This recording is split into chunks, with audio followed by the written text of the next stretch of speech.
Oh, that was a great shot. Oh, Fraser Clark, Fabio Wardley.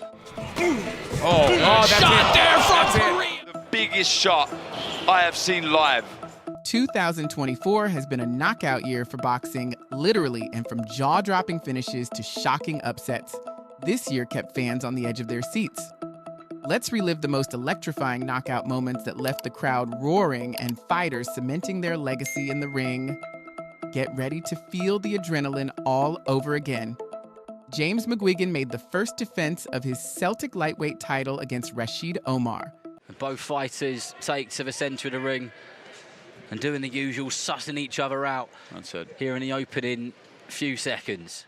The bout, scheduled for 8 rounds, ended abruptly in round 2 after McGeehan scored a vicious knockout to retain his title in style. Oh, that was a great shot. Oh, my goodness. That was a devastating shot from James McGeehan, and I just hope that Rashid Omar is okay, because he face planted the canvas there, and that was a really, really bad knockdown. He doesn't know where he is. He's trying to get himself up, and we just need to let the medics do their thing and make sure that he's okay. They'll get the oxygen on him. Following a split decision draw, Fabio Wardley and Fraser Clark met in an immediate rematch for the British Commonwealth and WBA Continental Heavyweight titles. All action, fight of the year contender. Now the rematch. With only a minute left in round 1, Wardley stunned Clark with an overhand right.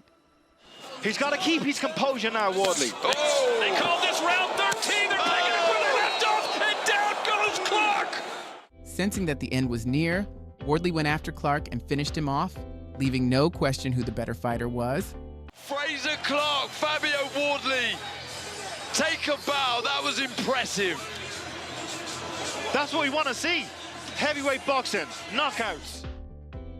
2016 Colombian Olympian Juan Quillo put his unbeaten record on the line against veteran Quentin Rankin in a 10-round light heavyweight matchup. Quentin Rankin, last time out, he dropped a 10-round unanimous decision to Dion Nicholson, but he broke his hand. After an uneventful first 2 rounds, Quillo came out strong in the 3rd round and ended the show with a knockout. That's shot it. There from Carrillo, and down goes Rankin.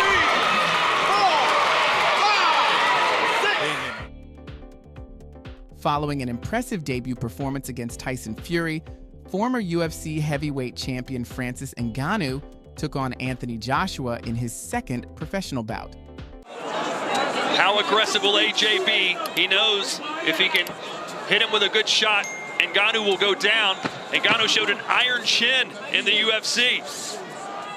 Ngannou appeared confident from the outset and came out looking to trade with Joshua. However, Joshua took Ngannou to school before dropping him with his straight right hand at the end of round 1. Focus. AJ touched him, he went down! Once Ngannou tasted Joshua's power, he became more cautious.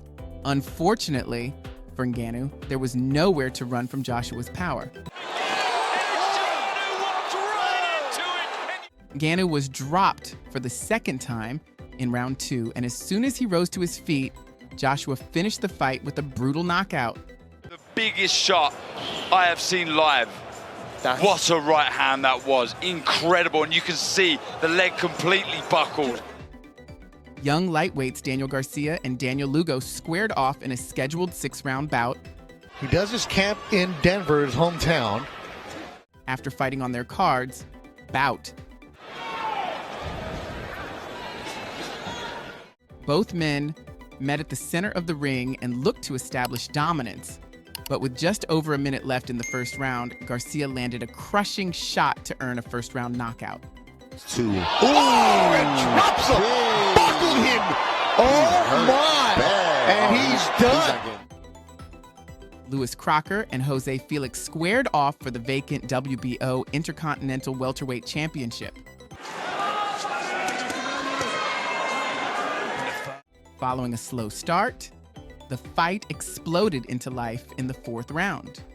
Crocker unleashed a series of clubbing punches that put Felix on the canvas.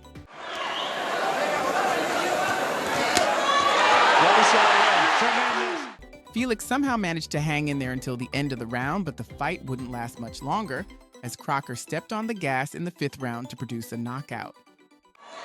Back on the front foot though, looking so strong. Tremendous finish. Brilliant timing. Following his first career loss to Dennis McCann, Brad Strand returned to the ring to face off against journeyman Marvin Solano. The foundations that he's got are fantastic. He does lots of stuff very well. And yes, he's up there, you're right.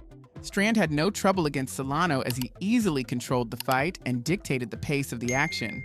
However, Strand was unable to put the tough Nicaraguan away until the final seconds of the 6th round. Shot, yeah! Oh, wow! Brad Strand. And we keep talking about not looking for it, letting it come off the good work. In the matchup between undefeated super lightweights, Luis Feliciano and Maquan Williams met for the WBA Continental title. Williams, who looked sharp from the start, sent Feliciano down with a series of hard shots in the 2nd round.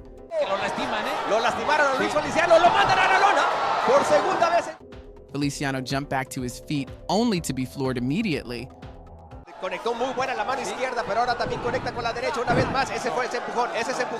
To his credit, Feliciano managed to survive the onslaught that followed the 2nd knockdown. However, Feliciano had no answer for Williams' hand speed and was eventually knocked out midway into the 6th round. Y después para rematarlo con la izquierda, se logra levantar Luis Feliciano, pero lastimado, lastimado. Ashton H. Tusilli and Luke's Body squared off in a scheduled 10-round lightweight bout. Right on the belt line. Silva dominated the fight from the outset, using his incredible hand speed and footwork to pummel Body at will. It's uppercuts, right hands. It's good stuff. Switch to southpaw. After the first 5 rounds, Silva was winning according to all the judges' scorecards. However, in round 6, Silva got too comfortable, and this happened. Good right from Body. Another one. Don't forget to like this video, subscribe to the channel, and turn on post notifications so you won't miss any of our future uploads.